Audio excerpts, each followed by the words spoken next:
Dear friends, welcome to my Geriatric Medicine channel. I am Dr. Keshavamurthy from Shumaga, a geriatric practitioner. In the previous episodes, I have mentioned about BP and talked about ISH, pseudo-hypertension, etc., which you are all aware of it. Now, what are the special investigation to be done in hypertension? Let us consider and talk about that one today. In doubtful borderline cases, special investigations like 24 hours BP monitoring can be done, which helps to treat the hypertension if at all it is present. Once hypertension is established, investigation to assess the end organ damage. End organ damage is heart is the center of the pump, the circulation, then the brain, the eyes, the kidney, the liver, ear, eye, etc. are called the end organs after which the blood is circulated.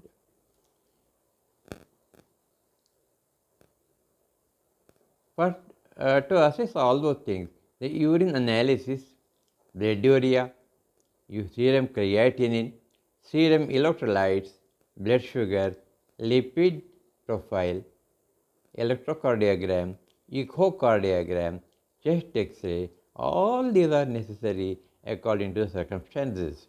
In selective cases, special procedures like 24 hours urinary microalbumin has to be assessed.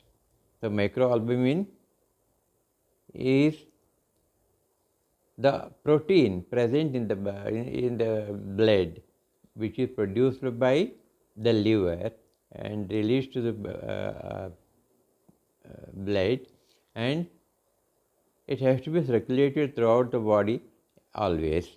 But unfortunately, in case of hypertension, diabetes, etc., the filtering glomerulus which is present in the kidney gets damaged, and a little bit of albumin leaks into the liver. That can be detected by a special test called microalbumin assessment. Then 24 hours ketogenic steroids has to be assessed. Intravenous pyelography may be needed. Renal arteriogram may be necessary. Plasma renin activity can be done. It all has to be done in cases which are doubtful or where the end organ damage is not perfectly assessed. So, what is the sequelae of untreated hypertension? That means, what happens if the hypertension in the elderly is not at all assessed, not at all treated, if it is left alone because the patient doesn't have any symptoms regarding the blood pressure. So, in such cases, there are acute complications that means which happens immediately or within the span of 1 or 2 months are there. They are called hypertensive encephalopathy, the brain damage. When blood pressure increases, an arteriole or a small artery can burst open and cause encephalopathy, and maybe in very large area, small what is that called, blood leakage may be there through the arterioles, and it's a multi-infarct dementia it may cause. So, that is the hypertensive encephalopathy, that is in nutshell. I am not going into detail at all. Then the malignant hypertension, which is resistant to the treatment of by the drugs, and then these are both are extremely uncommon in geriatric population. So, the chronic complications, the chronic means Nidan, very slowly it comes into uh, uh, picture. They are called the cardiac complication regarding the heart, that is congestive cardiac failure, the failure of the heart, then ischemic heart disease, coronary vascular diseases, or the sequelae are the results of the chronic hypertension. Then the cerebral complication, that is to the brain, that is cerebrovascular accidents, which I have told you. There may be hemorrhages, blood hemorrhages in the brain, multi-infarct dementia, which I have already mentioned. Then the vascular complications of untreated hypertension is peripheral arterial insufficiency. That means the blood to the end organs, yes, maybe to the limbs, lower limbs, up to the toes, may be hampered or shortened. Then the renal insufficiency may take place.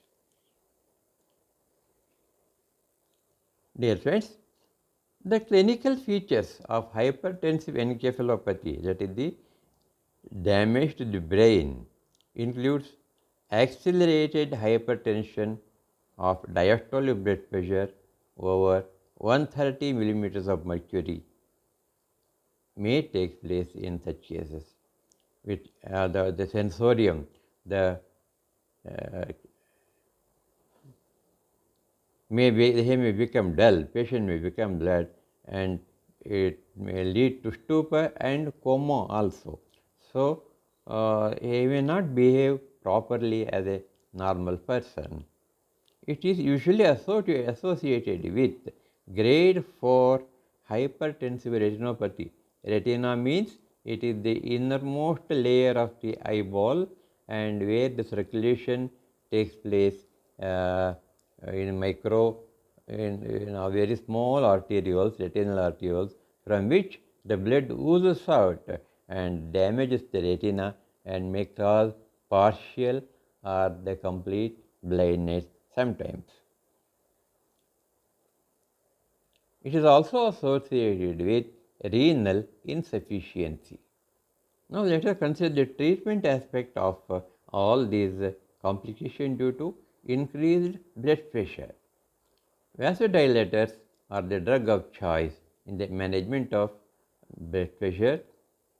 Vasodilators means which increases the diameter of the blood vessels, so that the blood pressure comes down almost immediately within a span of say 3 or 4 days, maybe 1 week or 15 days. And then that is the drug of choice in these cases. Once hypertension is established, we should prescribe salt-free diet or low salt diet, rest and sedation for some time. So, what is the management of hypertension? Ideal management: non-drug therapy in mild cases. If the hypertension is mild to moderate, non-drug therapy should be tried in every case. This includes dietary salt reduction, supplementation of potassium, calcium and magnesium in the diet, weight reduction, daily exercise, alteration in the lifestyle, avoiding cigarette smoking, which all these things otherwise will cause a much more increase in the blood pressure and the complications. These things should be avoided. Elderly hypertension is salt sensitive, mind it. So, salt should be reduced, intake of salt should be reduced. Especially in the elderly have to, because of poor taste, they take a large quantity of salt in their food on daily basis, and which causes the accumulation of fluid within the body and the blood circulation, which increases the blood pressure. So that should be avoided. A reduction in dietary sodium intake should be 1.5 to 2.5 grams per day. But we Indians take almost 3 to 4 times of that every day, which is very bad to the blood pressure and cardiovascular system. The supplementation of potassium, calcium, magnesium salts may help in mild cases. Weight reduction, regular exercise, and cessation of smoking are recommended.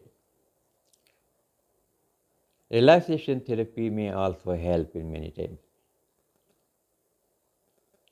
which we used to call transcendental meditation in sometime back. Now it is not heard like that, but relaxation therapy should be considered, which is very important. If all these non-drug therapy fails, one has to switch to the drug therapy. It should be started immediately, and the ideal level of the blood pressure should be attained.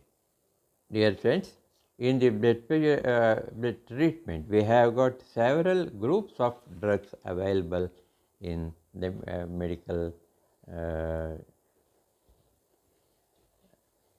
in our medicine group. The first and the foremost is the diuretics, which increases the flow of urine and reduces the volume of the blood and reduces the blood pressure also. You know about hydrochlorothiazide, the furosemide, the spironolactone, and all those things are very, very useful and important also. And they have got that adverse effect, they have got that advantages also, which has to be measured, and the drug should be administered in such cases in appropriate dosages. And the next group of drug is beta blockers. You know the propranolol, metoprolol, atenolol, labetalol, alpha blockers, and terazosin, and so many drugs are there in each group, and they have very good effect on the blood pressure, and they reduce the blood pressure also very efficiently. We have got another group called calcium channel blockers, under which diltiazem, nifedipine, then the amlodipine, etc. will come into the picture, and in appropriate dosages it should be administered to the patient. And as usual, there are adverse effects and advantages which has to be considered. There is one more group of drug which is called ACE inhibitor, angiotensin C enzyme inhibitor it is called, under which we use captopril, enalapril, lisinopril, etc., which are very, very useful drugs in case of blood pressure.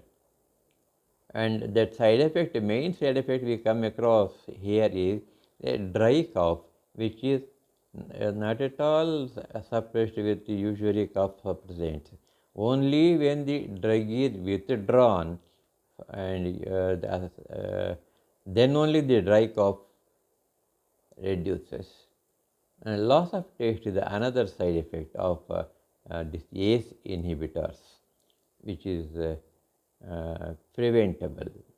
The advantage of ACE inhibitors is it prevents left ventricular hypertrophy, that is the enlargement and thickening of the heart ventricles, which is very important. So, in case of when there is LVH, we use this ACE inhibitors as the drug of choice.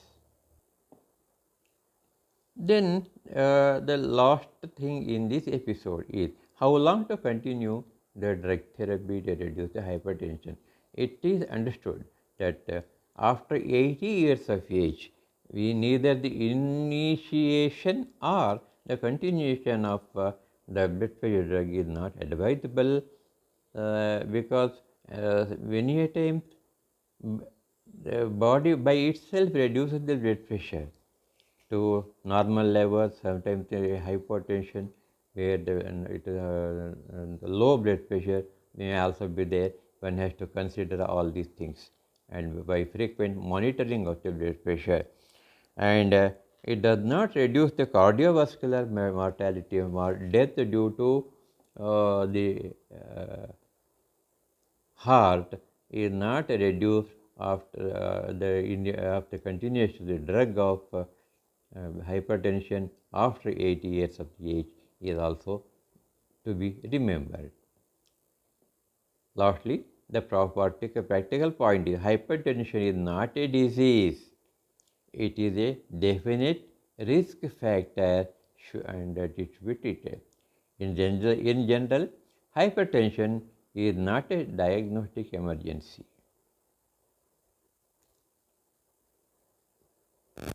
Before initiating the therapy in elderly patients, multiple readings are essential.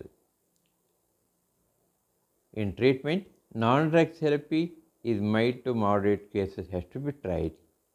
In choosing the hypertensive, consider the concomitant disease, comorbidities, what other disease the patient has got has to be considered. Friends, I have given enough information about blood pressure in this episode. It is already very long.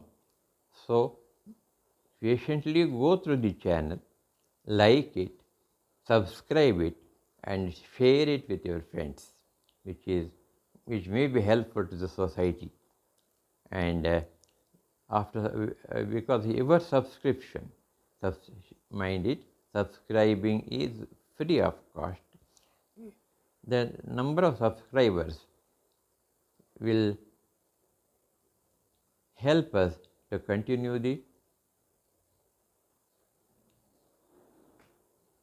channel and give more and more information in the coming episodes. Thank you. Hello. Jai Bharat. Jai Karnataka.